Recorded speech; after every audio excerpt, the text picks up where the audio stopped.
बिस्मिल्लाहिर्रहमानिर्रहीम, अस्सलाम वालेकुम। आप देख रहे हैं 24/9। मैं हूं आपके साथ सीमल हाशमी और मैं हूं अबू ज़र मौसम। आप सबको वेरी गुड मॉर्निंग। सीमल आपको गुड मॉर्निंग। और साथ साथ ऑयल के हवाले से रात को बहुत सी डेवलपमेंट हुई जो कि आप सब ने देखा भी होगा कि जो खाम तेल है क्रूड ऑयल उसकी कम तरीन सतह देखी गई इंटरनेशनल मार्केट में, खासकर अमेरिका में स्टोरेज नहीं थी, इसलिए मनफी पर भी गुज़िश्ता रात वो ट्रेड होता बिल्कुल मनफी पर ट्रेड होता रहा। कनाडा से भी जो फिगर्स आ रहे थे वो भी बड़े अलार्मिंग थे। तो ओवरऑल दुनिया में क्या हो रहा है, इकोनॉमिक्स के साथ क्या हो रहा है, मईशत के साथ साथ जो ऑब्वियसली तेल की कीमत और तेल के ऊपर जो ममालिक इन्हिसार करते थे उनके लिए एक बड़ा डेंजर जोन एंटर हो चुका है।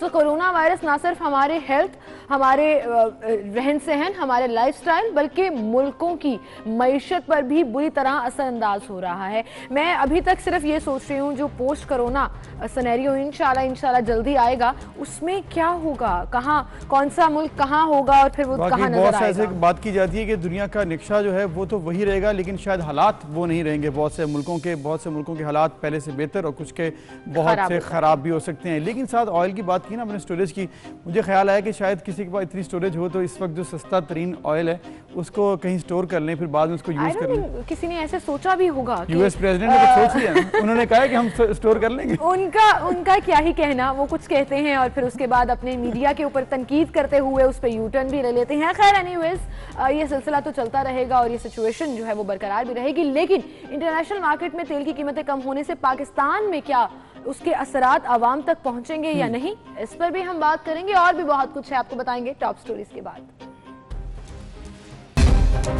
पाकिस्तान में पेट्रोल 25 रुपए फी लीटर सस्ता होने का इम्कान है, IMF ने भी नवीद सुना दी।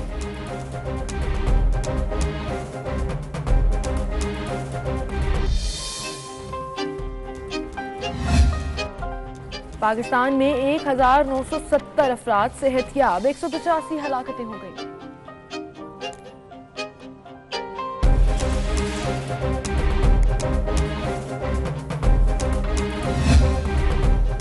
नैब आटा चीनी स्कैंडल के किरदारों को पकड़ेगा, अरबों रुपए की डकैती पर खामोश नहीं रह सकते चेयरमैन नैब।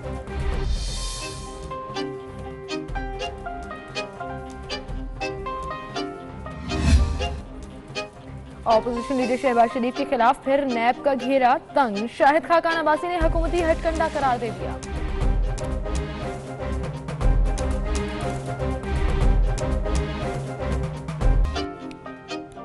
ज़कात और फितराने कहां जाते हैं, सुप्रीम कोर्ट ने हुकूमत से जवाब तलब कर लिया।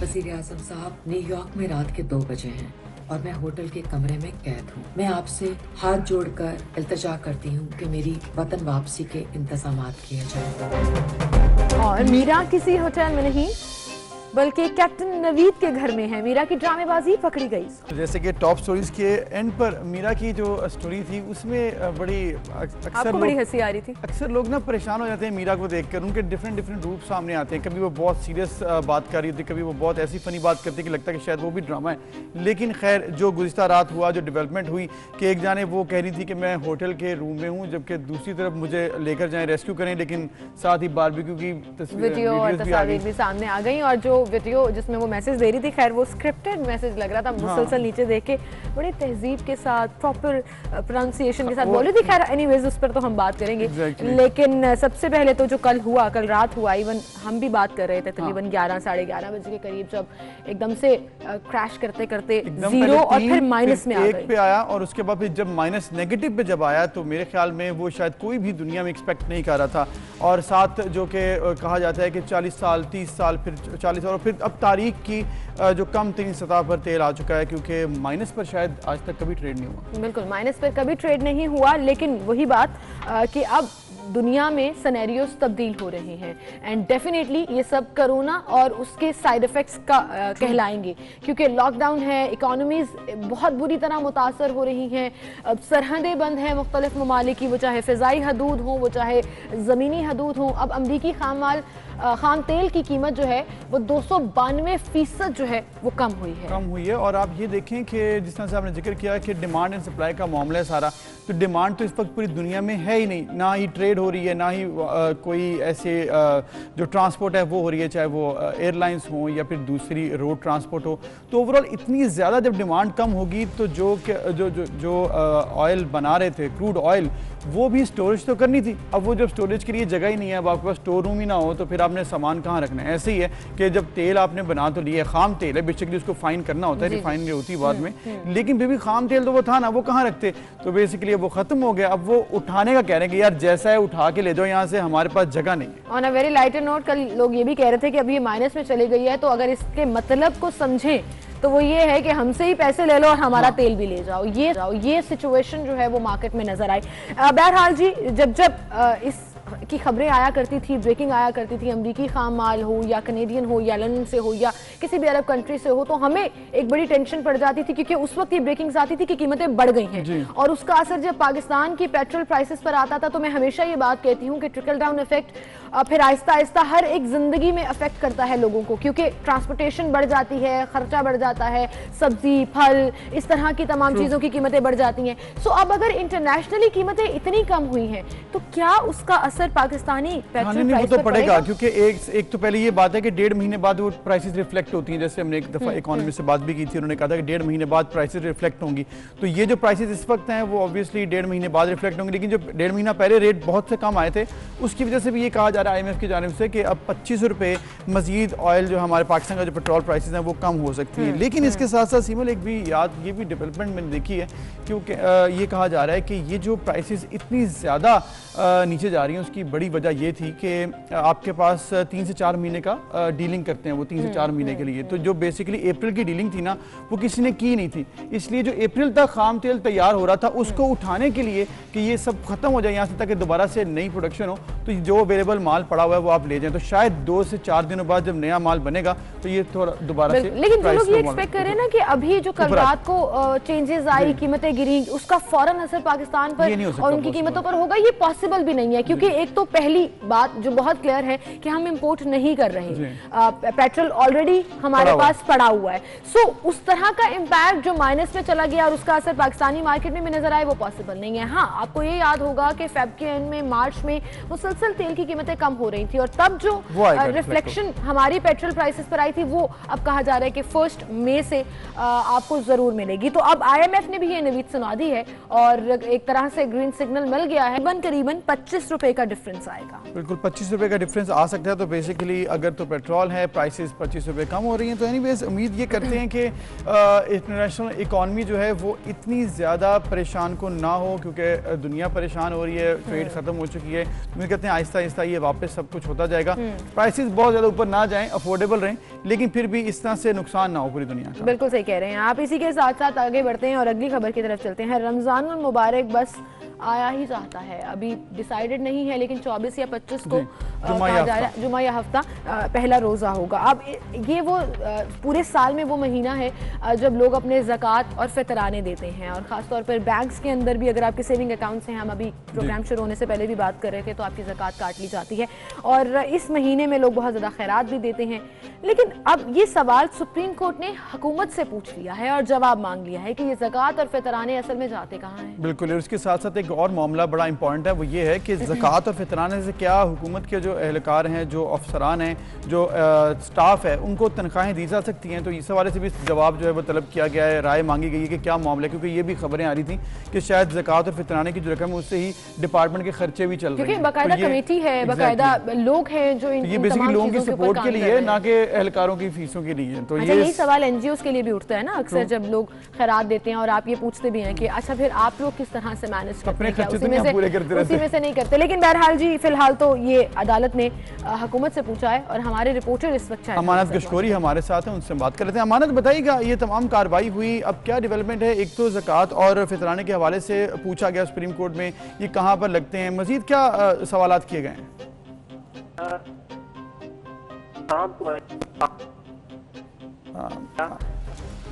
अमानत, आपकी आवाज़ जो है वो क्लियर नहीं, अभी आवाज़ आ रही, हम इस पर आपसे बात करेंगे कि क्या मामला हुआ।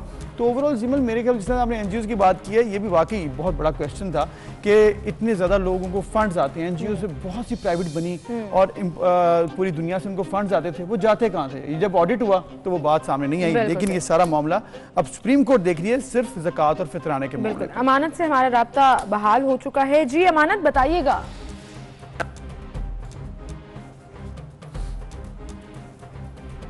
हेलो, आपको आवाज आ रही है अमानत? लाइन में कुछ प्रॉब्लम है, हम आपको दोबारा कॉल कर रहे हैं, दोबारा आपसे राब्ता करेंगे।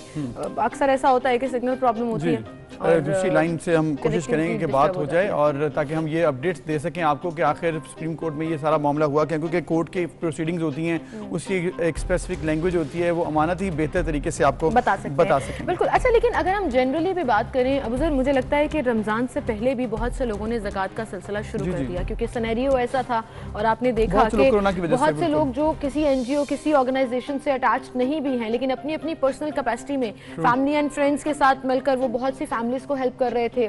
और ये एक कैंपेन भी चली, आपको याद होगा, कि अपनी ज़कात रमजान से पहले दीजिए क्योंकि जरूरत है। देखिए, ये रमजान में स्पेसिफिक इसलिए दी जाती है क्योंकि रमजान में जो कि एक दूसरे की मदद और एक इस्लामिक सा सिस्टम और एनवायरनमेंट होता है, तो उसकी वजह से लोग स्पेसिफिक कर देते हैं। लेकिन ये कोई स्पेसिफिक चीज़ नहीं है कि आपने रमजान ही में ज़कात देनी है। आप ओवरऑल, अब मैं जो हूँ या मेरी फैमिली में बहुत से ऐसे मेरे फैमिली में मेम्बर्स हैं जो कि पूरा साल वो डिस्ट्रीब्यूट कर देते हैं ताकि सिर्फ एक ही महीने में हम ना दें, सारा साल सपोर्ट करें। तो ये आप पे डिपेंड करता है कि आप पूरी अमाउंट को डिवाइड कर दो इन 12 मंथ्स और आपके लिए भी इजी हो जाए देना। लोगों को तो पूरा साल ही जरूरत है, सेम, तो वो एक इजी एग्जैक्टली। अब आप देखिए, पूरा साल ही आपको जरूरत है, ये तो नहीं कि सिर्फ एक महीने में आपको जरूरत है। हाँ, ये है इस एक महीने में बहुत से लोग आपके सामने ऑप्शंस आ जाते हैं, आप उसमें मजीद अल्लाह ताला की राह में आप जो भी आप अपने समझते हैं ज़कात, फितराना, सदकात देना चाहें तो वो दे सकते हैं। लेकिन आप ऐसे मत करें कि आप सिर्फ एक दिन या एक महीना स्पेसिफाई कर दें, क्योंकि फिर इससे आपके जो दीगर मामलात हैं वो भी मुतासर होते हैं लोगों के।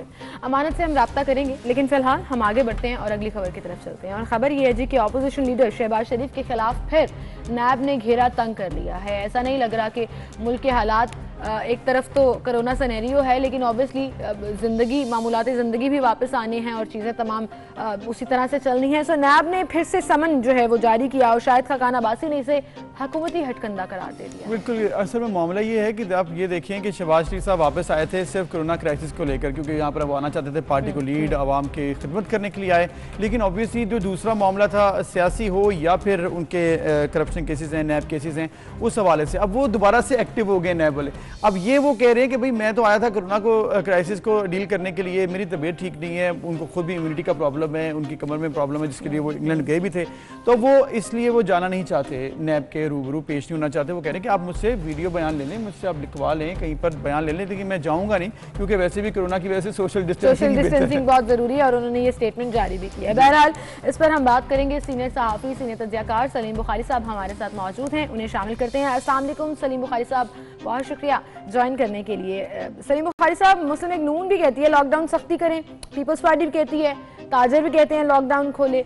शहबाज शरीफ वाले मामले पर तो आपसे बात करेंगे, लेकिन फिलहाल जरा ये भी समझाइएगा, अब इसमें हुकूमत बेचारी क्या करे, इधर देखे उधर देखे, क्या करे? आवाम के लिए सोचे या ताजरों के लिए भी सोचे? पहली बात तो ये है कि बजाय इसके कि पीपल्स पार्टी क्या कहती है, PMLN क्या कहती है, हुकूमत को एक ओवरऑल स्ट्रेटजी बनानी चाहिए कि कोरोना जैसे अजाब से निपटने के लिए क्या करना चाहिए। पूरी दुनिया का मॉडल हमारे सामने मौजूद है। चाइना, जिसमें सबसे ज़्यादा खौफनाक सूरत हाल थी, उन्होंने कैसे इससे निपटा, वो हमारे लिए बहुत बड़ा एक लेसन है। लॉकडाउन जो है ये एक बहुत सीरियस और रादर ओनली ऑप्शन है। दुनिया के 2010 मुल्कों में इसे आजमाया गया है इन लेटर एंड स्पिरिट। हमारे यहाँ 31 दिसंबर को पहला केस रिपोर्ट हुआ, 9 फरवरी 8 फरवरी को हमारे मुल्क में कोरोना आ गया। तब से हमारे प्राइम मिनिस्टर साहब यही फैसला नहीं कर पाए कि लॉकडाउन होना भी चाहिए कि नहीं होना चाहिए। वो लॉकडाउन पंजाब में किन्होंने कराया वो तो मैं अब इस वक्त मौका नहीं है उसका, लेकिन ये देखिए कि रात को प्राइम मिनिस्टर साहब कह रहे हैं कि नहीं लॉकडाउन का तो कोई फायदा ही नहीं है, लोग भूख से मर जाएंगे। लेकिन सुबह चीफ सेक्रेटरी ने समरी मुल्क की चीफ मिनिस्टर साहब ने अहकाम जारी कर दिए कि लॉकडाउन होगा। तो अगर प्राइम मिनिस्टर साहब इसके ऊपर इब्तिदा में एग्री कर जाते हैं तो आज ये सूरत हाल का सामना हमें ना करना होता जो इस वक्त करना पड़ रहा है। देखिए, लॉकडाउन के बारे में एक बात हमें समझ लेनी चाहिए कि ये बुनियादी तौर पर 14 दिन का होता है जो इंक्यूबेशन पीरियड है कोरोना वायरस का। अगर हम इब्तिदा में मुकम्मल लॉकडाउन सिर्फ 14 दिन का कर देते तो हमारे एरियाज डिफाइन हो जाते हैं कि कहाँ कहाँ ये बीमारी जो है ज़्यादा तादाद में मौजूद है, और उन एरियाज को फिर सील करना आसान होता है। लेकिन हमने 2.5 महीने गुजार दिए ये तय करने में कि लॉकडाउन का तो कोई फायदा ही नहीं है, लिहाजा हाफ हार्टेडली हुआ, और ऑब्वियसली जो बिजनेसमैन थे, जो छोटे ट्रेडर थे, वो तंग आ गए, क्योंकि इनडेफिनेट लॉकडाउन तो कहीं भी नहीं मुमकिन है। तो एक तो ये जो एक डिनाइल का मोड था प्राइम मिनिस्टर साहब का, उसने ये लॉकडाउन को संजीदगी से किसी सूबे में नहीं होने दिया, ना इस्लामाबाद में हुआ। लिहाजा जब सिंध की कुछ लोगों ने तारीफ करनी शुरू की, जिसमें WHO वर्ल्ड हेल्थ ऑर्गेनाइजेशन भी थी, जिसमें वर्ल्ड बैंक था, तो फिर वहाँ पर मिनिस्टरों को हलाशेरी दी गई कि जाइए इनकी ऐसी तैसी कर दें, जो उन्होंने कर दी। इस तरीके से इतनी बड़ी वबा को, इतने बड़े अज़ाब इलाही को इस तरह से हैंडल नहीं किया जा सकता। प्राइम मिनिस्टर साहब को लीड लेनी चाहिए थी। प्राइम मिनिस्टर साहब को अपनी सूबाई इकाइयों को, गिलगित बल्तिस्तान को, आज़ाद कश्मीर को अपने पीछे खड़ा करना चाहिए था, और वो लीड करते।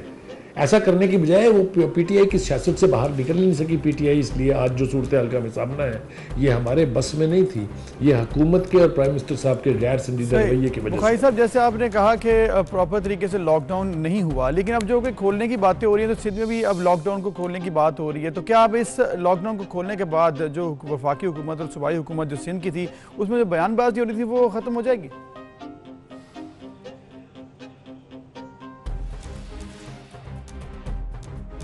देखिए, वो सिंध में भी यही कंट्राडिक्शन है। सिंध में मुराद अली शाह साहब मुख्तलिफ प्रेस कॉन्फ्रेंसेस में कह चुके हैं कि lockdown is a serious option. उन्होंने पाकिस्तान भर में, पूरे पाकिस्तान में अगर किसी ने थोड़ा बहुत संजीदगी के साथ लॉकडाउन किया है तो वो सिंध है। अब जब वो लॉकडाउन चल रहा था, उस वक्त वो वज़रा की जो फ़ौज थी, जिसमें अली जैदी साहब थे, जिसमें वाडा साहब थे, जिसमें मुराद सईद साहब थे, जो उन्होंने ऐसी तैसी करनी शुरू की है सिंध की, तो वो जो कुछ काम हुआ था वो भी बयानबाजी की नज़र होगी। ये बयानबाजी मुझे नहीं लगता रुकने वाली है, इसलिए कि जब तक आप एक इकाई के किसी काम को ठीक समझने पर आमादा ही नहीं है और हर एक चीज़ में आप कीड़े निकालेंगे, तो ये जो ऐसी तैसी हो रही है एक दूसरे की, ये तो अमल जारी रहेगा। सही के सलीम बुखारी साहब। अच्छा, अब आ जाते हैं हम जरा नैब वाले इशू के ऊपर, जिस पर नैब ने फिर से ऑब्वियसली साबिक वज़ीर आला और अपोजिशन लीडर को तलब किया, जिस पर शाहिद खाकान अब्बासी ने हुकूमत के ऊपर इल्ज़ाम लगा दिया कि ये हुकूमती हथकंडे हैं। आपको क्या लगता है, क्या शहबाज शरीफ वापस चले जाएंगे लंदन? क्योंकि उन्होंने कहा कि मुझे सोशल डिस्टेंसिंग भी करनी है, मैं बीमार भी रहा हूँ और मैं I am very vulnerable to this virus according to the definition of this virus, तो मैं नहीं जाऊँगा, वो वीडियो लिंक के जरिए बात करने। आप क्या समझते हैं क्या होगा? देखिए, पहली बात तो यह है कि शहबाज शरीफ साहब को अब को 1.5 साल हो गया नैब में खार होते हुए, अब तक एक बाकायदा केस उनके खिलाफ नहीं बन सका। सब इल्ज़ामात हैं या इंक्वायरी स्टेज पर हैं, कोई रेफरेंस फाइल उनके खिलाफ नहीं हुआ अब तक, तो वो भी तंग आ गए अब मेरे ख्याल से। और अब वो नैब ने भी एक तमाशा बना लिया है कि जब ज़रा सा वो पॉलिटिकली एक्टिव होते हैं तो एक अदद बुलावा फिर आ जाता है उनको। और ये सिर्फ उनके बारे में नहीं है, पूरी PMLN की क़यादत जो है उसके बारे में अगर आप देखें कि जो भी बोलने वाला आदमी था, मरीम नवाज बोलने वाली थी, उनको दोबारा उसी केस में जिसमें वो ज़मानत में थी उसमें पकड़ लिया। राना सनाउल्लाह, उसको एक जो केस अब जाली कहना भी पता नहीं उसको मुनासिब है या नहीं है, लेकिन क्या निकला उसमें से अभी तक कुछ नहीं है। इसी तरह ख्वाजा बिरादरान जो बोलने वाले थे वो तवील अरसे से जेलों में है। तो ये एक बाकायदा नैब की रेपुटेशन है कि वो हुकूमत के साथ गठजोड़ के नतीजे में, ये इल्ज़ाम है तमाम पार्टियों की तरफ से है, वो गठजोड़ के नतीजे में उनके टूल के तौर पे इस्तेमाल होती है और सियासी क़यादत को परेशान कर रही है। इसलिए ये जो रवैया है नैब का, इस पर भी एतराज़ात उठ रहे हैं, और मैं समझता हूँ शहबाज शरीफ साहब का जो अब रिएक्शन है उसके हवाले से, या खाकान अब्बासी साहब जैसा आपने पूछा, वो बिल्कुल सही रिएक्शन है मेरे ख्याल से। इससे कैलकुलेट बुखारी साहब, आपने जिक्र किया है कि इस वक्त जो रिएक्शन दे रहे हैं वो रिएक्शन है जो कि नून लीग की जानिब से आ रहा है, इसका मतलब है गिरफ्तारी का खदशा है। और अगर शहबाज शरीफ साहब को गिरफ्तार कर लिया जाता है तो फिर क्या एक बार फिर मरीम नवाज को हम देख सकते हैं पार्टी की क़यादत करते हुए? देखिए, मेरा ज़ाती ख्याल ये है, मैं गलत हो सकता हूँ, कि अगर उन्हें अपनी फौरी गिरफ्तारी का ख़तरा होता तो वो लंदन से वापस नहीं आते। और अब जब आ गए हैं, वैसे भी आपके सामने है फ़्लाइट सिस्टम जिस तरह से है, और मेरा नहीं ख्याल कि वो आराम से यहाँ से अपना बोरिया बिस्तरा उठा के फिर लंदन चले जाएंगे। मेरा ख्याल ये है कि वो नैब को अब या सुप्रीम कोर्ट में या हाई कोर्ट में चैलेंज करेंगे, और देखना यह है कि अब हमारी आला अदलिया जो है वो नैब के इस रवैये को, जो इंक्वायरी स्टेज पर गिरफ्तार कर लेती है, जो इल्ज़ाम लगाने पर गिरफ्तार कर लेती है, और जो हुकूमत के की छतरी के नीचे बैठे हुए हैं उनको सवालनामा तक भेजने पर आमादा नहीं है जी। तो इसका क्या नतीजा निकलेगा, इस कंट्रोवर्सी का, इस दोगलेपन का, इस ड्यूअल दो अमली का, ये मेरे ख्याल से आने वाले दिनों में ये वाज़ेह बहुत शुक्रिया सलीम बुखारी साहब, आप हमें थे और आपने जिक्र किया। ठीक भी कहा उन्होंने, कहा कि अगर वो गिरफ्तार कर लें तो ऑब्वियसली एक दफ़ा दोबारा से नेगेटिव मैसेज आता है, लेकिन वो भी बड़े समझदार हैं कि वो किस तरह से मैनेज कर रहे हैं। उन्होंने मेरा ख्याल है होमवर्क करके आए हैं। बिल्कुल, लेकिन अब जो नैब की क्रेडिबिलिटी के ऊपर वो तो बात की, वो सवाल अब मजबूत होते जा रहे हैं, और उसकी रीज़न ये है कि by looking at the history के नैब अगर इंक्वायरी से कबल गिरफ्तार करता है और एक लंबा अरसा रखने के बाद भी उस केस में से कुछ नहीं निकलता, तो ये नैब को खुद भी सोचना पड़ेगा कि क्या वो अपने कंडक्ट से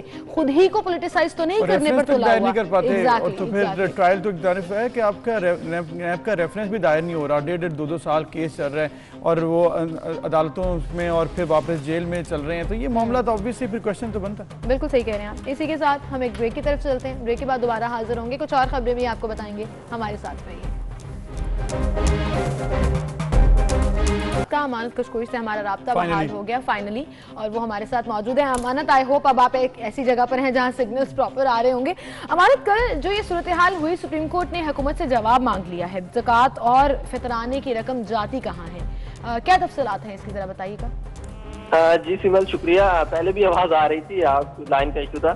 कल जो सुप्रीम कोर्ट की जानिब से एक अहम जो पॉइंट है वो उठाया गया है, क्योंकि आज तक जो है किसी ने ये नहीं पूछा, ना ही ये सवाल किया गया कि जो ज़कात की रकम होती है क्या वो जो इंतजामी अमूर हैं उन पर खर्च की जा सकती है या नहीं। तो ये सुप्रीम कोर्ट की जानिब से कर कोरोना से मुतालिक आपको नोटिस केस में ये सवाल उठाया गया है।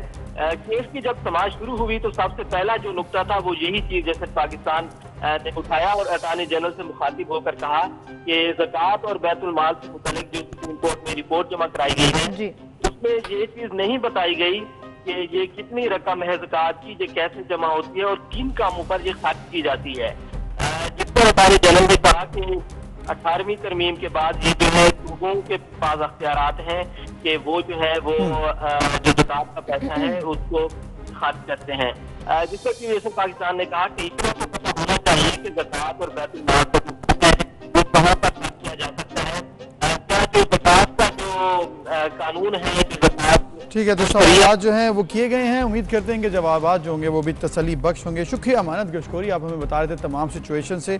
तो ओवरऑल इस वक्त अदालतें भी बड़ी एक्टिव हैं, ऑब्वियसली सिचुएशन ऐसी क्राइसिस है तो सब देख रहे हैं क्या हो रहा है। लेकिन दूसरी जानिब अगर बात करें हम कोरोना क्राइसिस को, उसके बाद सिचुएशन लॉकडाउन ग्रेजुअली जिस तरह से कम हो रहा है, स्मार्ट लॉकडाउन की तरफ जा रहे हैं, तो इसी तरह सिंध के ताजर भी बड़े सवाल कर रहे थे, काफ़ी कहा गया वो शेड्यूल बनाने का कहा, तो गैप देखते हैं कब तक उस पर इम्प्लीमेंट होता है। बिल्कुल सही, बाकायदा एक SOP बनाया जाना है जिसके अकॉर्डिंगली मुख्तलिफ मार्केट्स मुख्तलिफ कैटेगरीज में तकसीम होंगी और उसके बाद वो कैटेगरीज हफ्ते में 2 या 3 रोज जो भी डिसाइड होगा उसके अकॉर्डिंगली खुलेंगी। लेकिन अभी सूरत हाल वहाँ पर क्या है, और छोटा तारजर चूँकि बहुत परेशान है, महीने का एंड है, उन्होंने बड़े सिंपल से मासूमाना मुझे लगता है वो बयानात भी थे कि हमें किराया भी देना है, हमें मुलाजिमीन की तनख्वाह भी पूरी करनी है, हमें अपने घर का खर्चा भी चलाना है, हम क्या करें। फिलहाल सिचुएशन क्या है कराची की मार्केट्स की, और जो लॉकडाउन है उसमें लोग क्या एक्चुअली उसको फॉलो कर रहे हैं या नहीं। हबीब खान हमारे साथ मौजूद हैं। हबीब, कराची की सूरत हाल क्या है, क्या ताजिर आवाम लॉकडाउन को फॉलो कर रहे हैं, नहीं कर रहे, मार्केट की सिचुएशन क्या देख रहे हैं आप? कराची में जो सूरत हाल है लॉकडाउन की, उसमें बतदरीज जो है वो थोड़ी सी नरमी देखी गई है। गुज़िश्ता कुछ दिनों के अंदर सिंध हुकूमत की जानिब से भी ताजरों के लिए जो है बिलखुसूस थोड़ा सा नरमी का रवैया अख्तियार किया गया, जिसमें सनतों को तो जो है वो अब तक 59 सनतों को जो है वो इजाज़त मिल चुकी है काम करने की। कल भी हमने देखा Korangi industrial area, Landhi industrial area और साइड इंडस्ट्रियल एरिया में जो है वो सनतों ने अपने काम का आगाज़ किया, जिसके दौरान जहाँ पर जो हुकूमती SOPs पर अमल दरामद किया जा रहा था उन सनतों को जो है वो काम जारी रखने की इजाज़त दी गई। साथ ही साथ जो है वो 3 सनतों को सील भी किया गया जो कि हुकूमती SOPs को फॉलो नहीं कर रही थी। तो दूसरी जानिब अगर बात करें छोटे ताजर के हवाले से, जिस तरह आपने भी डिस्कस किया कि परेशानी का शिकार है, कई 1 माह का वक्त गुजर चुका है, दुकानें बंद हैं। अब गुज़िश्ता पिछले 1 हफ्ते के दौरान जो है वो ताजरों की सिंध हुकूमत के तर्जुमान और सिंध हुकूमत के मुख्तलिफ अहदेदारान से जो है वो मुलाकातें जारी रहीं, जिसके बाद अब सिंध हुकूमत ने जो है वो ये फैसला कर लिया है कि ताजरों को बतदरीज जो है वो अभी जैसे आप बता रहे हैं कि बतदरीज जो है वो फैसला किया गया है, इम्प्लीमेंट हो जाएगा जल्द, या फिर अभी हतमी इस हवाले से कोई नोटिफिकेशन जारी होना है? वो जो शेड्यूल बनाया गया था 2-2 दिन का कि किस तरह से कारोबार खुलना है, उस पर क्या अपडेट्स हैं? बुध तक का जो है वो, जी बिल्कुल अफजर, बुध तक का जो है वो टाइम सिंध हुकूमत ने दिया था। कल एक्सपेक्टेड है कि कल सिंध हुकूमत एक मुकम्मल SOP तैयार करके जो है वो ताजरों को पेश कर देगी, जिसका उन्होंने पहले भी सिंध हुकूमत ने जो है वो ताजरों के साथ जो है वो ये क्या तय पाया था ताजरों और सिंध हुकूमत के दरमियान के 13 जो है वो शोबों को मुख्तलिफ 3 कैटेगरीज में डिवाइड करेंगे, जिसके बाद मुख्तलिफ शोब उन 3 कैटेगरीज में जो शामिल कैटेगरीज हैं उनको हफ्ते में 2 दिन कारोबार करने की जो है वो इजाज़त होगी। उसके अलावा जो करियाना की शॉप्स हैं, इसके गोश्त मुर्गी की शॉप्स हैं, दूध की दुकानें हैं, उनको जो है हफ्ते में 5 दिन काम करने की इजाज़त दी जाएगी, 2 दिन उनको भी जो है बंद रखा जाएगा। जबकि दूसरी जानिब ईद के हवाले से भी जो है वो सिंध हुकूमत ने SOP जो प्लान तरतीब दिया है उसमें 15 रमजान के बाद शॉपिंग मॉल और शॉपिंग सेंटर्स को वो इजाजत दी जाएगी मुकम्मल SOPs पर फॉलो करते हुए। अच्छा, यानी कि 15 रमजान से पहले ये शॉपिंग मॉल्स और कपड़े की दुकानें नहीं खुलेंगी, मतलब सिंध हुकूमत ने ये डिसाइड कर लिया है?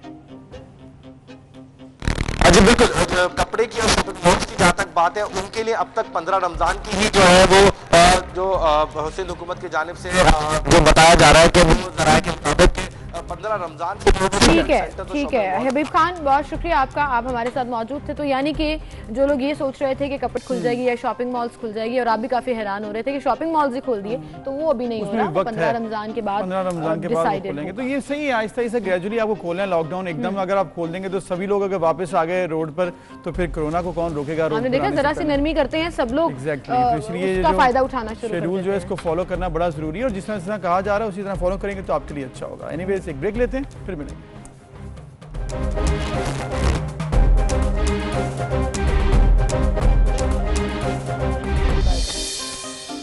Welcome back. और जैसे कि हम बात कर रहे थे ओवरऑल सिचुएशन की और कोरोना की, तो कोरोना की अगर स्पेसिफिकली पाकिस्तान में बात की जाए तो इस वक्त केसेस की जो तादाद है वो ऑब्वियसली रोज़ बरोज़ बढ़ रही है, तो इसलिए लॉकडाउन का कहा जाता है कि वो करें इसको फॉलो। तो जो हम बात हैं वो 192 हो चुकी हैं और जो टोटल केसेस हैं वो 9216 तक पहुँच चुके हैं। और अभी जो नए केसेस आए हैं Abuzar, that is alarming. 796 cases जो हैं वो रिपोर्ट हुए हैं और टोटल तादाद 9216 जैसे अबूजर ने बताया। सिंध की अगर बात करें तो 2764 पंजाब में 4000 से तजावुज़ कर गई है, 4165 तक केसेस पहुंच गए हैं। बलूचिस्तान में 465, KPK में 1235, इस्लामाबाद में 181, गिलगित बल्तिस्तान में 281, जबकि आज़ाद जम्मू कश्मीर में केसेस की तादाद 50 हो गई है। जबकि अब तक रिकवर्ड केसेस जो हैं वो भी ऑब्वियसली इंक्रीज हुए हैं, दैट इज़ 2066।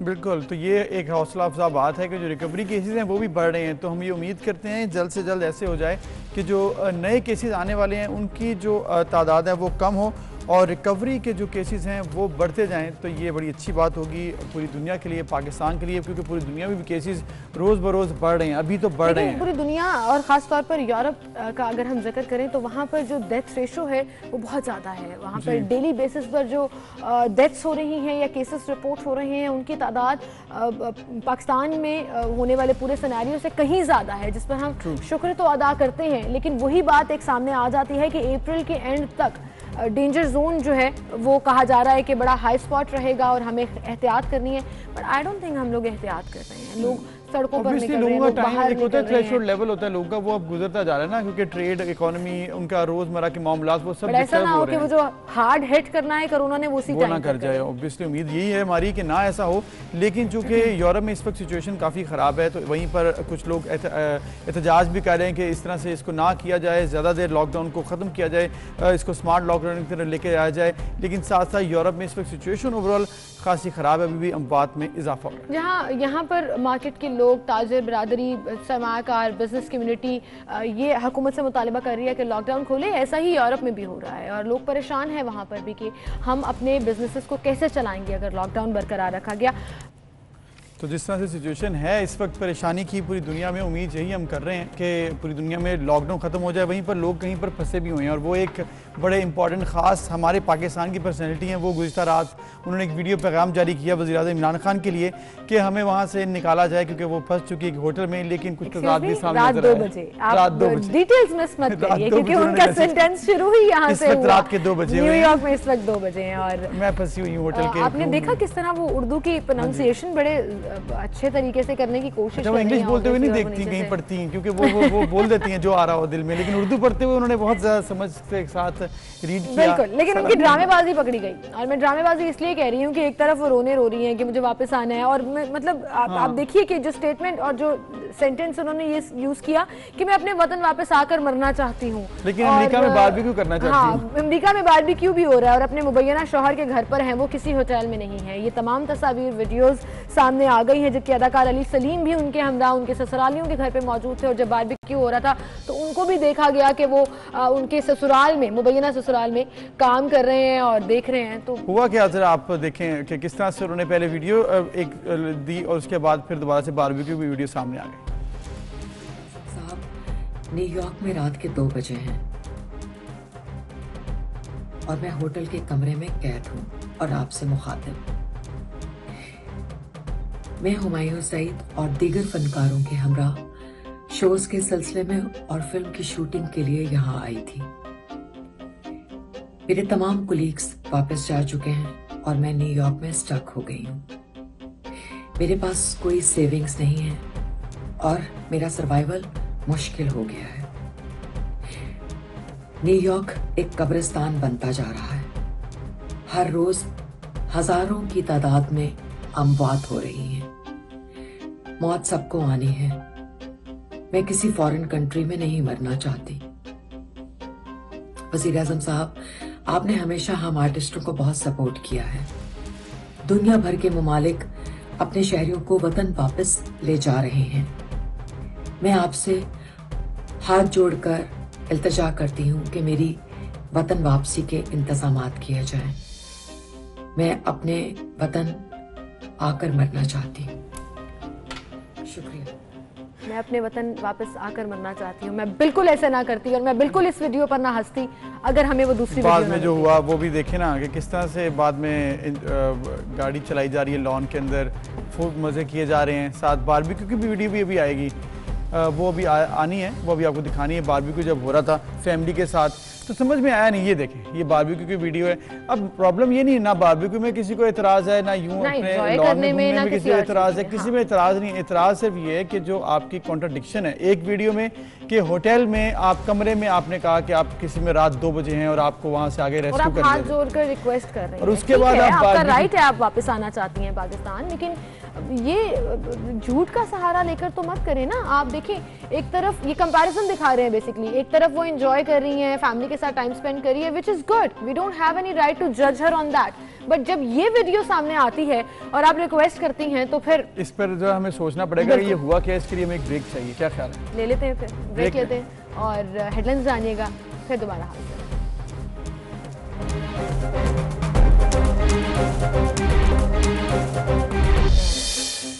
Welcome back. एक बार फिर से आपको खुशामदीद कहेंगे और नाज़रीन, आज 21 अप्रैल है।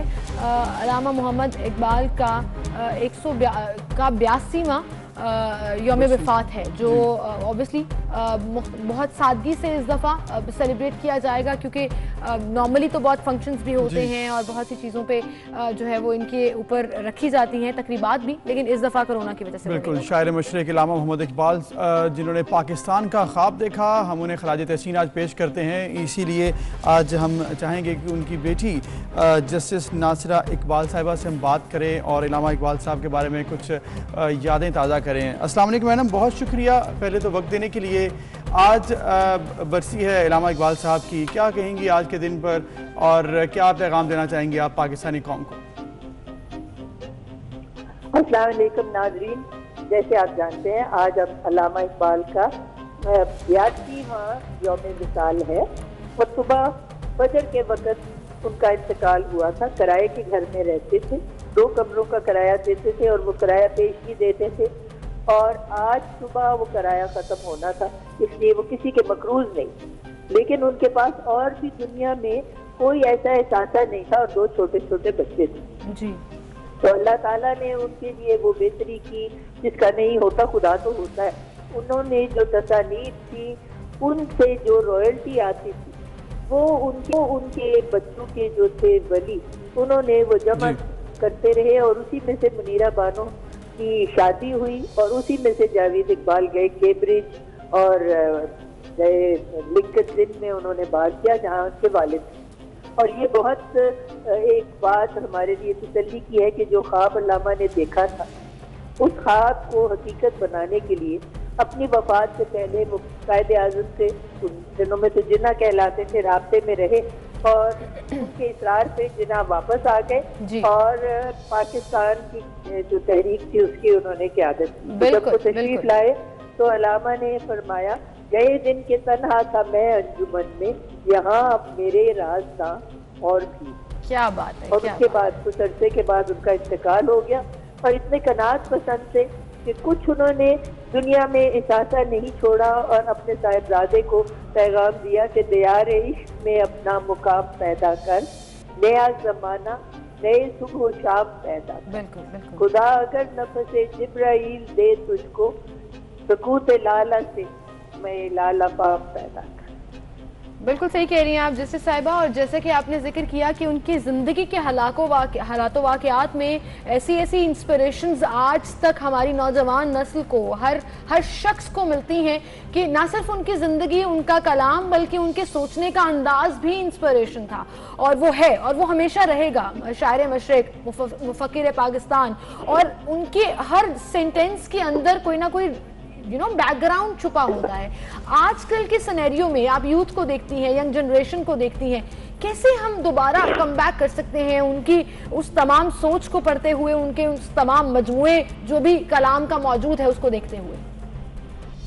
असल में बात ये है कि क़याम पाकिस्तान के बाद निसाब की तरफ उस तरीके से तवज्जो नहीं दी गई जैसे कि देने की ज़रूरत थी, और जो हमारे बानियान ने ख्वाब देखा था और उसको तकमील की थी कायदे आज़म ने, उसको आगे हकीकत को बनाने को कैसे ले जाया जी। हमारे निसाब में, मैं भी छोटा सा एक कराची स्कूल पढ़ाती हूँ, मैंने देखा है कि कोई ऐसी बात नहीं है जो उनके फिक्र से कंसर्न हो।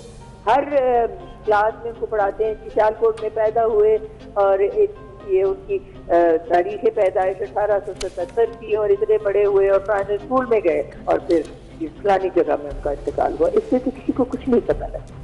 इतने उनके अफकार इकबाल पे अगर रोशनी डाली जाए, और पहली या कच्ची जमात में तो लप्पे आती, सब बच्चे पढ़ते हैं, लेकिन लप्पे आती है दुआ का मतलब किसी को नहीं पता, ये समझाएं पहली क्लास में।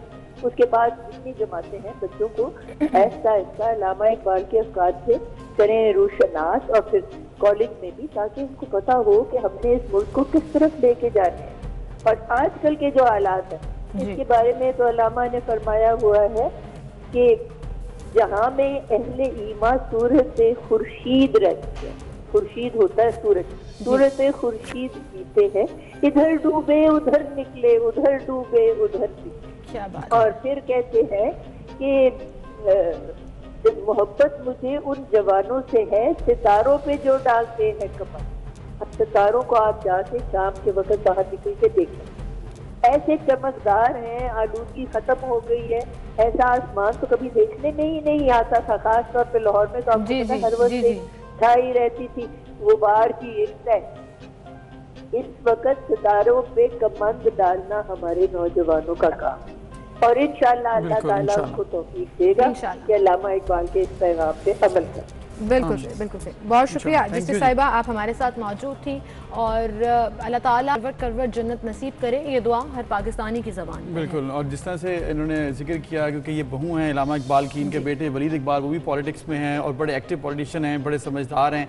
इनके हस्बैंड जो थे वो भी जावेद इकबाल साहब। तो ओवरऑल एक ये ज़बरदस्त फैमिली है जो पाकिस्तान को अभी तक सर्व कर रही है। तो ये उम्मीद करते हैं इसी तरह पाकिस्तान को ये भी सर्व करते रहेंगे, जो पाकिस्तानी यंग जनरेशन जिसके लिए उन्होंने पैगाम दिया है वो भी उनको फॉलो ज़रूर करेंगे। बिल्कुल सही कह रहे हैं आप। इसी के साथ मूविंग फॉरवर्ड, बिल्कुल। और मामला दूसरा जो एक और अहम है, क्योंकि हम कोरोना का जिक्र भी कर रहे हैं, उसके साथ साथ जो क्राइसिस आया हुकूमत ने ये फैसला किया, बहुत ही अहम फैसला, कि कंस्ट्रक्शन बिजनेस जो कि काफ़ी ज़्यादा अफेक्ट हुआ था उसको थोड़ी सपोर्ट देनी है। उसको सपोर्ट कैसे देनी थी? ऑब्वियसली इस वक्त नेशनल असेंबली के वो तमाम प्रोसीजर हैं वो चल नहीं रहे थे, तो उसके लिए ऑर्डिनेंस लाया गया। उस ऑर्डिनेंस के तहत ये फ़ायदा होगा जो कंस्ट्रक्शन बिजनेस से रिलेटेड लोग हैं कि उससे जो टैक्सेस थे उसमें थोड़ा रिलीफ मिलेगा, थोड़ी इंडस्ट्री जो है उसको बूम मिलेगा। उससे क्या होगा कि इकॉनमी जब आपकी चलेगी, जब ये व्हील जो है वो मूव करेगा, उससे आम आदमी तक उसके समरात आएंगे। तो ये उम्मीद हम करते हैं कि जो फैसला किया गया इसका फ़ायदा बाकी आवाम तक पहुँचे। बिल्कुल सही कह रहे हैं आप, क्योंकि ये फैसला किया भी सिर्फ इसलिए गया है कि कोरोना सिनेरियो में जहां कारोबार और सरमायाकारी बहुत एक जिसे कहते हैं ना जुम्बिश का शिकार हो गई थी, नहीं चल रहा था, कुछ समझ नहीं आ रही थी क्या होगा, तो गवर्नमेंट का ये विजन था कि हम तामीराती मरात पैकेज जो है वो अनाउंस करेंगे, जिससे ना सिर्फ रोजगार लोगों को मिलेगा, गरीब तबके से लेकर हर इंडस्ट्री इसमें इन्वॉल्व होगी, बल्कि पाकिस्तान की मईशत को एक बड़ा बूम भी मिलेगा। अब आम आदमी के लिए समझना थोड़ा मुश्किल है क्योंकि कुछ टेक्निकल चीजें भी बीच में आ जाती हैं। फिर क्रिटिसाइज भी किया गया कि why only construction industry, why not any other industry. So इस तमाम चीज पर हम बात करेंगे। स्टूडियो में इस वक्त हमारे साथ कंस्ट्रक्शन तामीराती company real estate developers Indigo group के ऑनर मौजूद हैं, MD हैं जी, कर्नल रिटायर्ड अहमद फजील खान साहब, उन्हें हम खुशामदीद कहेंगे। अस्सलाम वालेकुम जी। वालेकुम अस्सलाम। Thank you so much for coming इन।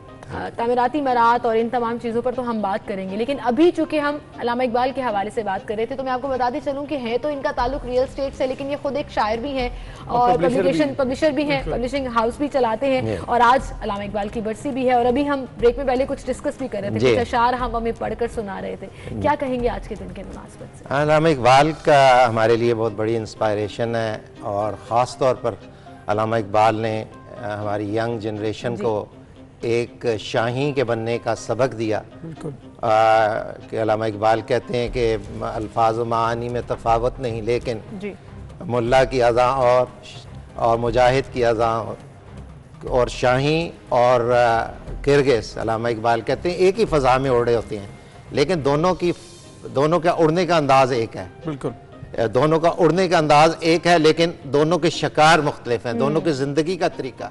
तो अल्लामा इकबाल ने शाही बनने का सबक दिया है। और जैसा कि जस्टिस साहिबा भी कह रही थी कि अल्लामा ने अपना घर नहीं बनाया, और वो यही अपने नौजवान को दे रहे थे कि मटेरियलिज्म में ना आए, बल्कि अपना मकाम पैदा करें।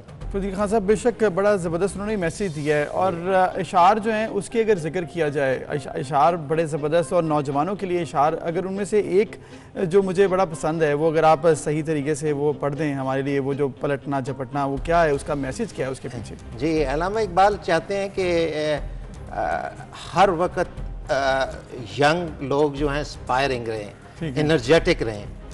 पलटना झपटना, झपट कर पलटना, लाहौर और गर्म रखने का है एक बात। और आपके लिए अल्लामा इकबाल ने कहा कि मीडिया के लिए कि कौम को हर वक्त मोटिवेट रखे।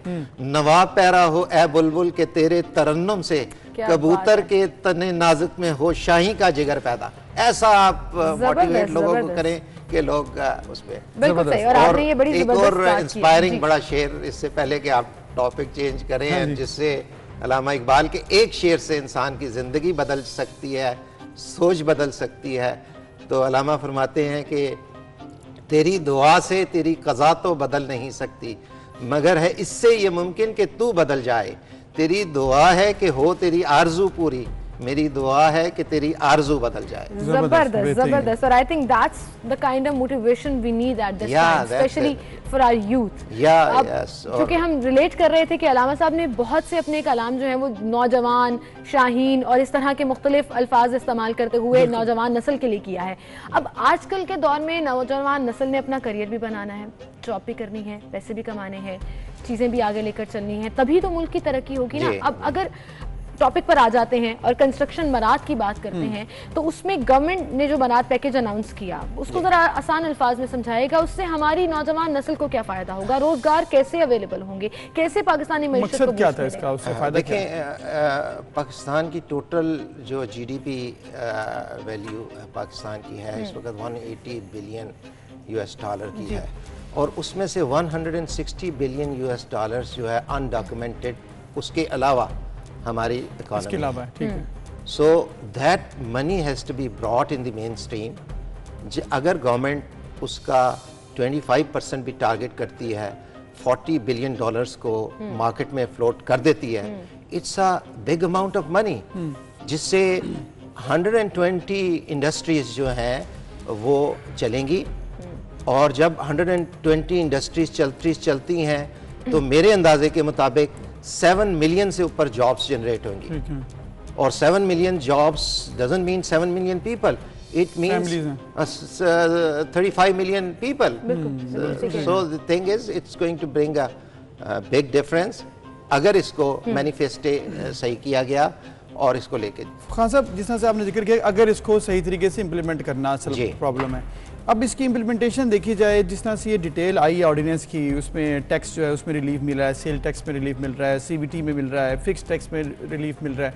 तो बेसिकली जो पहला मैसेज आता है ये टैक्सेस में रिलीफ है। काम तो अवेलेबल था, सिर्फ टैक्सेस बहुत ज़्यादा इम्पोज किए गए थे, इसलिए शायद ये काम रुक गया था। कुछ ऐसी बात है? जी देखें, जब अब मैं इसकी मिसाल आपको ऐसे दूंगा कि एक डेवलपर अगर कोई बिल्डिंग बनाता है and he does it for about, वो 1000 बंदों को एम्प्लॉयमेंट भी दे रहा है और वो 4 साल में एक प्रोजेक्ट ख़त्म कर देता है, वो जो पैसा कमाता है गवर्नमेंट उस पर 35% टैक्स ले लेती है। जबकि एक आम बंदा एक प्लॉट लेके रख लेता है, 4 साल के बाद वो प्लॉट बेच देता है, जो गेन के ऊपर उसको कोई टैक्स नहीं, कैपिटल गेन जो है जी, उसको कोई टैक्स नहीं, 4 साल बाद वो वेव ऑफ हो जाता है। पीपल वुड प्रेफर दैट, या पीपल वुड प्रेफर दैट, आराम से बैठ के खाना, किरायों पर रहना। सो जब आप ऐसा इंसेंटिव देते हैं तो लोग पैसे को मार्केट में लेकर आते हैं, बेसिकली अट्रैक्टिव बनाया गया इस प्लेटफॉर्म को। और दूसरा, आजकल के दौर में जब कोविड-19 की वजह से सब कुछ रुका हुआ है, तो आजकल के दौर में इसकी बहुत ज़रूरत है, क्योंकि आप जितने रिसेशंस देखें, 30s का रिसेशन देखें, सो दी कंस्ट्रक्शन इंडस्ट्री जब आई तो वो उससे अमेरिका 30s के रिसेशन से बाहर निकला। So when ever construction industries का, उसके अंदर पोटेंशियल है आम बंदे को नौकरी देने का। आपका सेक्टर जैसे है, यहाँ हर बंदा आके बात नहीं कर सकता, न्यूज़ नहीं पढ़ सकता, एंकर नहीं हो सकता, लेकिन कंस्ट्रक्शन में एवरीबॉडी कैन अकोमोडेट हो जाते हैं बहुत। देखिए कितनी इंटरलिंक है, मतलब आप उसमें सैनिटरी का काम देख लें, टाइल वर्क देख लें, ईंटों का देख लें, बाकी जितना तामीराती मटेरियल है वो देख लें, मतलब उसके बाद डेकोर वाले आ जाते हैं, पेंट, मतलब everything is involve in that. And one skilled worker, उसके साथ 10 जो है अनस्किल्ड वर्कर काम करें। So everybody is getting out of it. बिल्कुल। आपको लग रहा है लोग इससे एक्चुअली फायदा उठाएंगे, खास तौर पर इन्वेस्टर्स जो मनी रोक कर बैठे हुए थे पिछले 2 साल से? हम कह रहे थे कि सरमायाकारी अब बहुत रुक गई है, they are not trusting this government क्योंकि टैक्सेस बहुत ज्यादा है। ये रिलीफ पैकेज क्या उन लोगों को भी वापस ला सकेगा? क्योंकि एक बड़ा पैकेज तो ये भी था कि आप इन्वेस्ट करें, नोबडी विल आस्क यू। ये भी एक बड़ा इंसेंटिव मैं कहूंगी इस पैकेज का हिस्सा है। जी देखिए, 4 किस्म के लोग इसमें इंसेंटिवाइज होंगे। एक वो लोग कर पास पैसा पड़ा है और वो उन्होंने डॉक्यूमेंट नहीं कर सके, ठीक, किसी वजह से नहीं कर सके। बल्कि उससे पहले एक बात मैं बता दूं कि कौन लोग इससे इंसेंटिवाइज नहीं होंगे। जिसका क्रिमिनल प्रोसीडिंग से पैसा है वो इसमें नहीं ला सकता। जो टेरर फाइनेंसिंग वाला है वो नहीं ला। 10 साल से जिससे लास्ट 10 इयर्स में उसने पब्लिक हो, वो तो ऑर्डिनेंस में सारा कुछ लिखा हुआ है, ठीक है। तो जो आएगा, अगर आपके पास पैसा पड़ा हुआ है, आपने डॉक्यूमेंट में नहीं लाए, now you can bring it in the documented form. एक प्राइवेट लिमिटेड कंपनी बना के, या आप एक AOP जो हम कहते हैं पार्टनरशिप फर्म बना के आप पैसे को बैंक में जमा कराएंगे। उसके बाद FBR के अंदर आप अपने आप को रजिस्टर कर देंगे।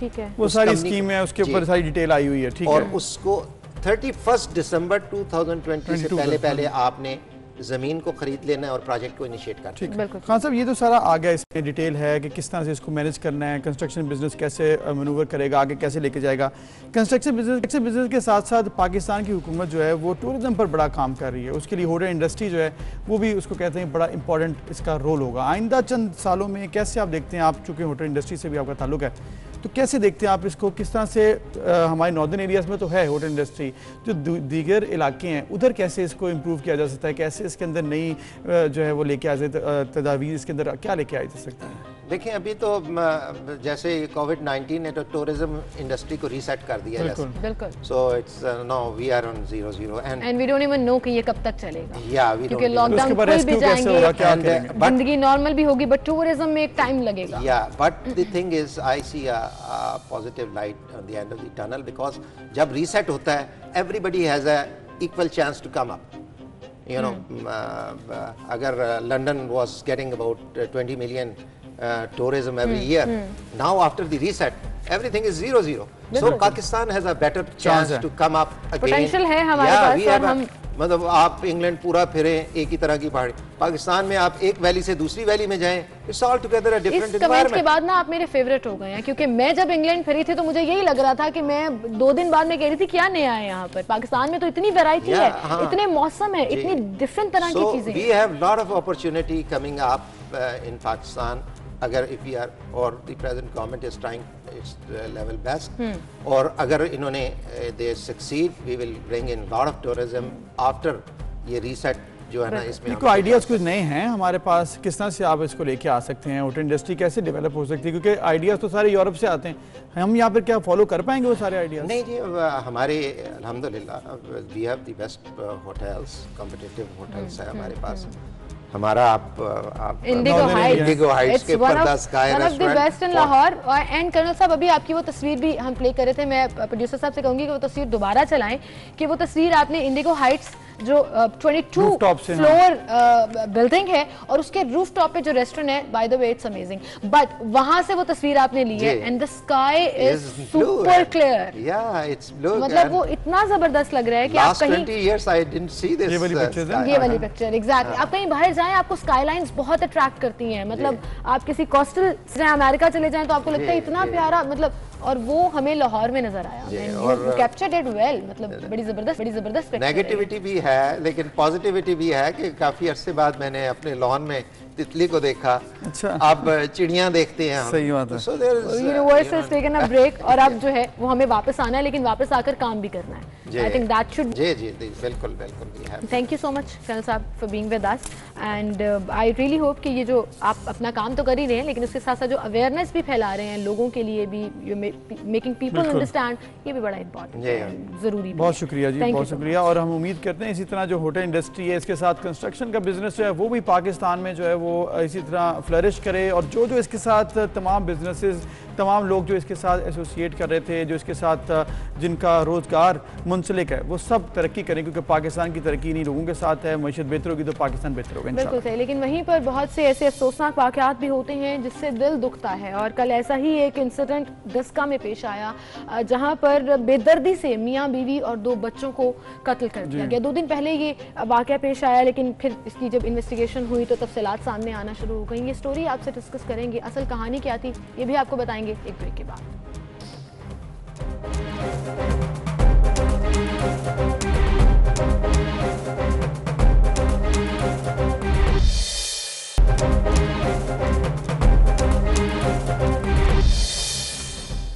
Welcome back. और ब्रेक पर जाने से पहले, जैसे कि सिमल आपने जिक्र किया कि पाकिस्तान में जहां पर हम उम्मीद की किरण जो है उसकी दुआ करते हैं कि बेहतरी आए, मामलात बेहतर हो, माशियत बेहतर हो, लेकिन वहीं पर कुछ ऐसे अफसोसनाक वाक़यात यहाँ पर होते रहते हैं। कुछ चंद महीनों बाद कुछ ना कुछ ऐसा हो जाता है जिससे हमारा दिल दुखता है कि आखिर ऐसी हमारे सोसाइटी में क्यों वाक़यात होते हैं, दर्दनाक वाक़यात, और जुल्म की इंतहा की जाती है।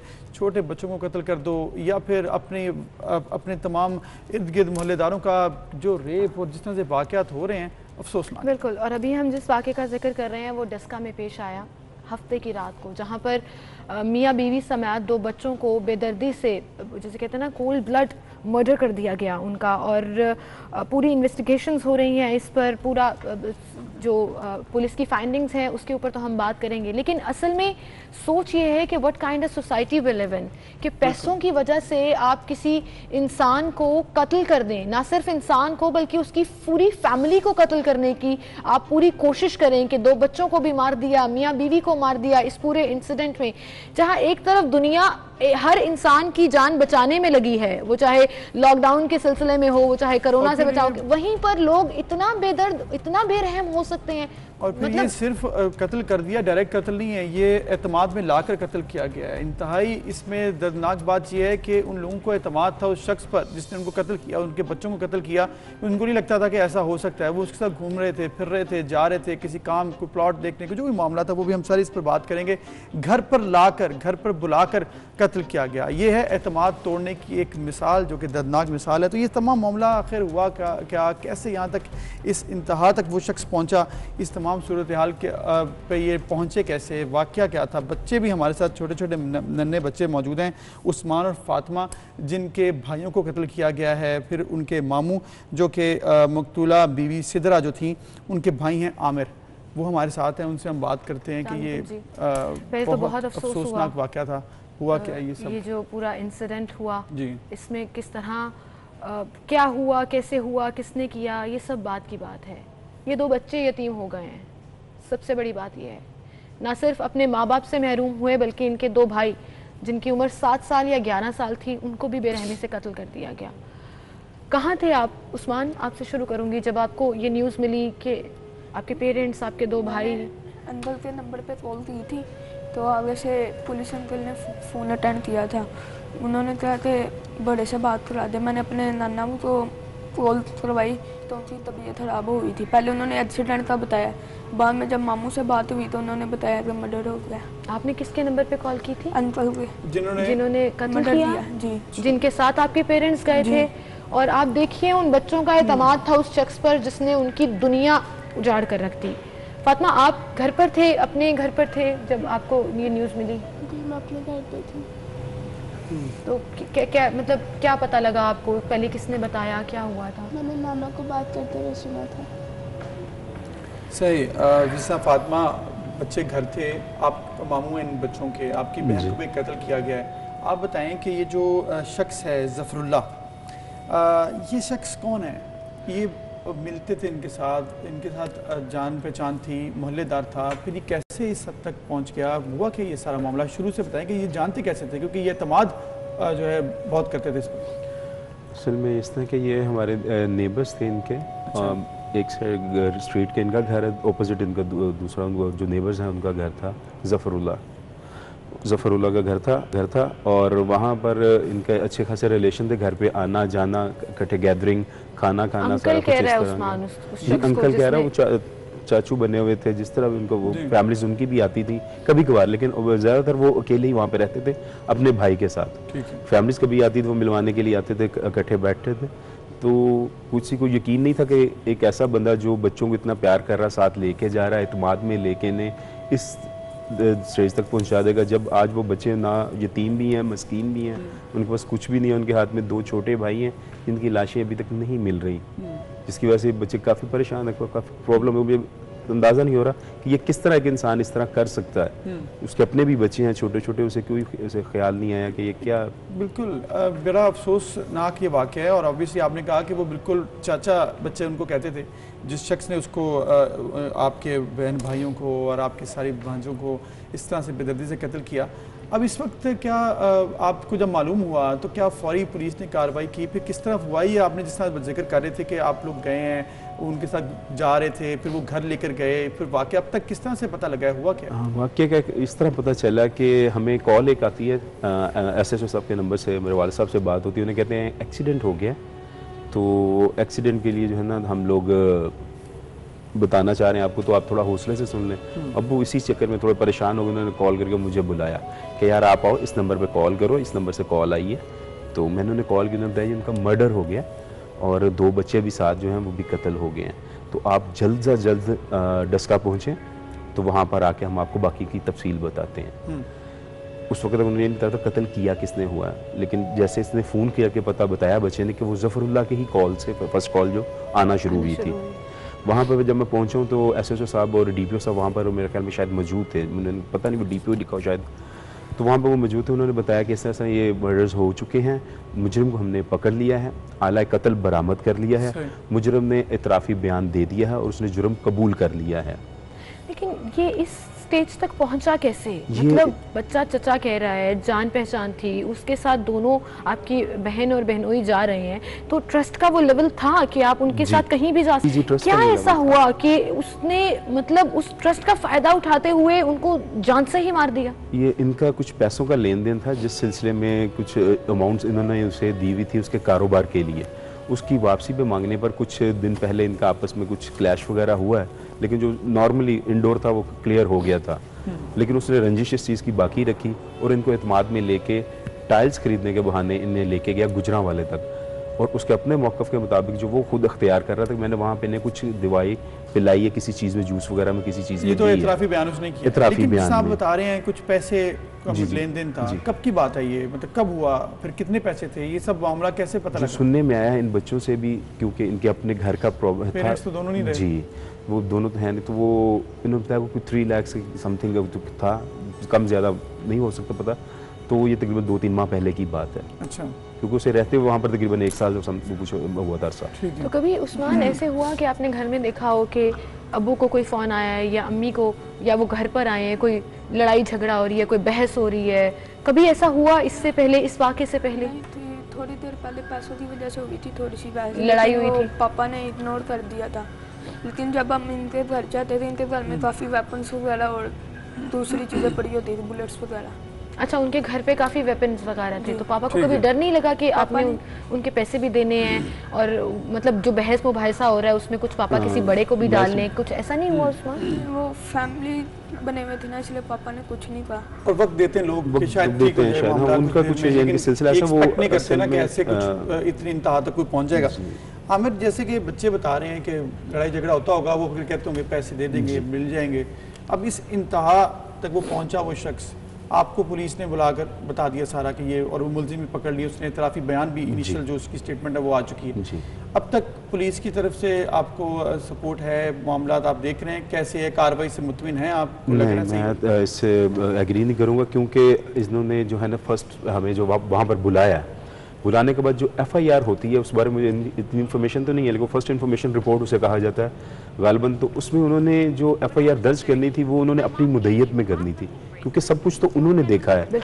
हम लोग तो लाहौर से जा रहे हैं उनकी कॉल के ऊपर, लेकिन जब उन्होंने FIR वहाँ पे दर्ज किया उसमें उन्होंने मुझे वहाँ पर बना दिया है कि मैं ये मुद्दई हूँ और मैं ये अपना सारा वाकया जो है ना वो आंखों से देख रहा हूँ। अच्छा। और एक कुंडी लगा के मैं कमरे में बंद हो गया हूँ और बाहर ये मैं कत्ल होते हुए देख रहा हूँ। ये सिनेरियो FIR में दर्ज है कि बेसिकली आपको यहाँ से बुला के लाहौर से आपको कहा है कि आप आगे मुद्दई बने और आप कहें कि आपने ये सारा वाकया देखा, लेकिन आप डर के किसी कमरे में चले गए, लेकिन इस शख्स ने कत्ल किया। And you don't want that obviously, क्योंकि पुलिस ने इसको फाइंड आउट किया था, इस पूरे इंसिडेंट को। हमारे साथ इस वक्त DSP साहब भी मौजूद हैं, रमजान कमो साहब, वो सुन भी रहे हैं, और आई थिंक अभी लाइन ड्रॉप हो गई, लेकिन हम उनसे दोबारा राब्ता करेंगे।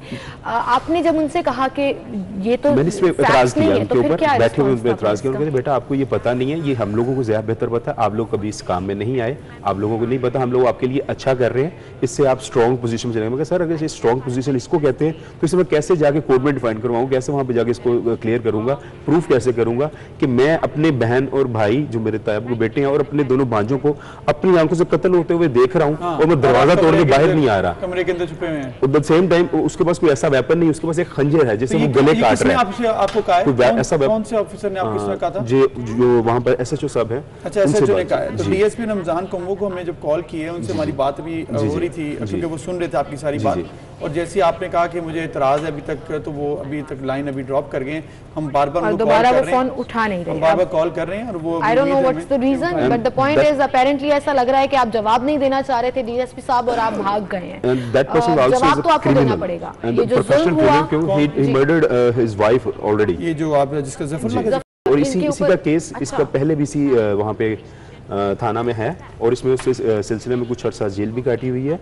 और पहले की बात है, उसको पुलिस के पास रिकॉर्ड है, मैंने वो सारा वहाँ पे सुना है, प्रोफेशनल क्रिमिनल है, और उसके पास वेपन जो है वो सारे। आपके भाई और बहनोई को ये पता था कि ये वहाँ पर जाने के बाद सारा कुछ वहाँ पे खुला, वहाँ पे पता लगा, वहाँ के मुलाजिमों से पता चला कि ये पहले भी ये कर चुका है और यहाँ से ये फ्री हो चुका है। वो खानदान में थे, वो सुलह सफाई होने की वजह से इसके ऊपर कुछ ज्यादा चार्जेस वगैरह नहीं है, तो वो जल्दी वो क्लियर होकर बाहर आ गया। अच्छा आमिर, ये बताएं कि अभी तो पुलिस का आपने जिक्र किया, हम उम्मीद करते हैं कि ये जो रमजान साहब हैं ये हमें जवाब दे दें, क्योंकि आपकी जो एतराज़ है बड़ा वैलिड है कि आप क्यों मुद्दई बन जाएंगे जब वहाँ पर मौजूद ही नहीं थे, और ये बहुत इंपॉर्टेंट बात है, ये ऐसे होना नहीं चाहिए, तरीकाकार ये है नहीं है ऑफिशियली अगर देखा जाए।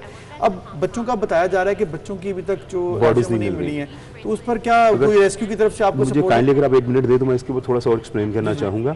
वो ये बात है कि जैसे ये सिनेरियो बनाया गया कि हम वो चीज़ देख रहे हैं, मुझे शक है जहाँ तक कि हमारे ये 2 बच्चे कत्ल नहीं हुए अभी, मे बी अल्लाह करे इस तरह हो, मैं चाहूँगा उन्हें अगवा करके साइड पे रखा हो इस केस को कमज़ोर करने के लिए कि जैसे 2 लाशें अभी बरामद होगी और जैसे पुलिस ये सिनेरियो बना रही कि मैं देख रहा हूँ, कल को जब कोर्ट में ये केस जाता है वहाँ पे पुलिस वो 2 बच्चों को लाके प्रूव कर देती ये तो जिंदा हैं। जो आमिर यानी कि मैं उसमें बयान दे रहा हूँ, मुद्दई बना हुआ हूँ कि मैंने ये अपनी आंखों से 4 कत्ल होते हुए देखे FIR में, तो कल को वो FIR भी झूठी करार दे दी जाएगी, वो कत्ल भी जो है वो खत्म हो जाएंगे, ये तो किसी और ने करके वहाँ पे फेंके होंगे, उस मुजरिम को साफ बचा लिया जाएगा क्योंकि वहाँ पे वो असर शौक रखता है, वो वहाँ पर क्रिमिनल वैसे भी मशहूर है और उनसे पूरी फैमिली में ये है कि वो जितने कत्ल होते हैं इस तरह वो आगे भी करते हैं, वो सारा कुछ हमारे यहाँ पे दूसरे के साथ मिलकर कोई काम करते हैं। इसलिए मैं फर्स्ट स्टेज पे ही इस चीज को जो है कंडेम करता हूँ कि ये गलत किया जा रहा है और इन बच्चों को इंसाफ मिलना चाहिए। इनकी फैमिली पर क्या गुजर रही होगी ये बच्चे जो दे आर श्योर कि उनके पेरेंट्स कत्ल कर दिए गए हैं क्योंकि उनकी लाशें बरामद हो चुकी हैं and they are not sure कि उनका 7 साल और 11 साल भाई मर गए हैं, जिंदा हैं, कुछ पता नहीं है। जुल्म की इंतहा है ये, इससे बड़ा जुल्म कोई नहीं हो सकता। मतलब जो बच्चे यतीम और मस्कीन हो गए और उनको नहीं पता कि उनके भाई कहाँ हैं। बड़ा ही अफसोसनाक ये वाक़या। ऑब्वियसली हमारी ये दुआ है कि आपको जल्द इंसाफ मिले। आमिर ये बताएं कि आपने ये जिक्र किया है कि रेस्क्यू वाले उस तरह से सपोर्ट नहीं कर रहे हैं ढूंढने में, तभी आपको ये शक भी हुआ।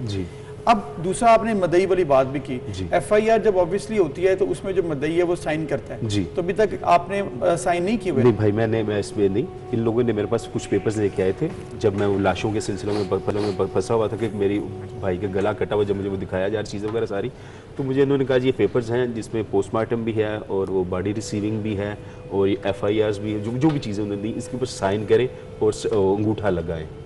तो मैं तो उस वक्त टोटली उस तरफ सोच रहा हूँ था ऑब्वियसली उस ट्रॉमे में। आपने FIR के जो पेपर भाई और बहन की लाश को देख रहा हूँ और अपने 2 भाइयों की लाशों के उस चक्कर में फंसा हूँ। आपने सिग्नेचर भी कर दी है उसके ऊपर, आपके सिग्नेचर है, एक चीज को बनाई ऐसा जा रहा है, आप सोच सकते हैं कि इन शॉक पोजीशन असल सिनेरियो क्या था। और मैं ये बात DSP साहब आपसे उस इलाके के DPO और इवन IG तक पहुंचाना चाहूंगी कि ये जुल्म इन बच्चों के साथ मत होने दें। Already there in a lot of trauma, जहां उनके पेरेंट्स इस दुनिया से चले गए, दे आर नॉट श्योर कि उनके भाई जिंदा हैं या नहीं है, और फिर ये कोर्ट कचहरी और FIR और इस तरह के बयानात में आप उनको फंसाना चाहते हैं, तो खुदारा थोड़ा रहम करें इस खानदान पे। ऑलरेडी जितना इन पर जुल्म हुआ है इससे बढ़कर कुछ नहीं हो सकता। तरीका वैसे भी गलत है, मतलब आप मदई की पूरा कॉन्फिडेंस होना चाहिए। That's what happens ना, that's the failure of our system जो exist करता है। Exactly, यहाँ पर कर क्या रहे हैं। अच्छा मुझे ये बताएं कि आपने जिस तरह जिक्र किया कि अभी आपने जो तमाम अब प्रोसीडिंग्स हैं, क्योंकि छोटे बच्चे हैं, इनके वालिदैन अब नहीं रहे हैं, इनके भाई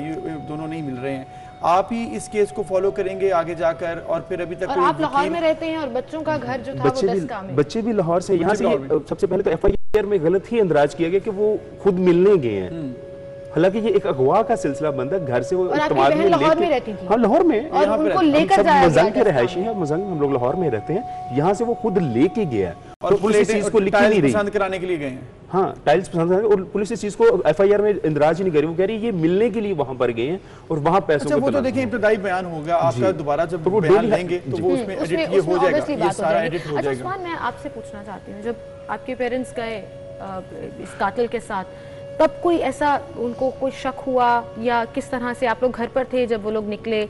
आपके पास ज़ाहिर नाना अबू को छोड़कर गए, जैसे आपने कहा कि वो आपके पास थे, तो कुछ आइडिया था गड़बड़ है, कोई बहस कोई बात नहीं थी, शक भी नहीं था, लेकिन जब ये खुद लेते गए, गाड़ी ले गए थे अपनी, अच्छा यहाँ से खुद लेते गए, पहले सामान लेने गए थे, लेकिन बाद में पता चला कि अंकल के साथ। और अभी तक नहीं पता चल रहा कि आपके 2 छोटे भाई किधर हैं? आप क्या कहना चाहोगे उस पर? अल्लाह ताला से तो हम भी दुआ करेंगे बेशक कि अल्लाह ताला तो आप रसूल से पीला और IG साहब से तो हमारे भाई ढूंढ दे, भाइयों को ढूंढ दे और इंसाफ मिल जाए जल्द, हमारी ये दुआ है। IG पंजाब से इसके साथ जो भी कानून नाफिज करने इदारे हैं इस वक्त देख रहे हैं कि ये वो फैमिली है जिसके साथ जुल्म हुआ है, 2 छोटे छोटे बच्चे हैं, इनके साथ उनके मामू भी हैं, उन्होंने इस केस में मदई बना जाते हैं, लेकिन बाय फोर्स जिस तरह से कहा जा रहा है वो तरीका गलत है। दोबारा से इसमें जो है एडिट किया जाए इस इब्तदाई बयान को और इस केस को दोबारा से चेक किया जाए। DSP साहब को कॉल की और उसके बाद उन्होंने सुनी पहले कॉल, जैसे एतराज़ लगाया तो वो चले गए। तो ये एटीट्यूड कि DSP साहब लाइन पर मौजूद, तमाम सिनेरियो सुन रहे हैं और फिर कॉल ड्रॉप करके चले गए, उसके बाद जवाब देना गवारा नहीं कर रहे, तो कोई बात नहीं, आप मत दीजिए जवाब, हम फॉलो करेंगे इस केस को और इंशाल्लाह अल्लाह ताला के हुजूर किसी जालिम की कामयाबी नहीं हो सकती है, इंसाफ मिलता है और वो इन बच्चों को मिल कर रहेगा। एक ब्रेक की तरफ जाना है, ब्रेक लेते हैं, ब्रेक के बाद दोबारा हाजिर होंगे।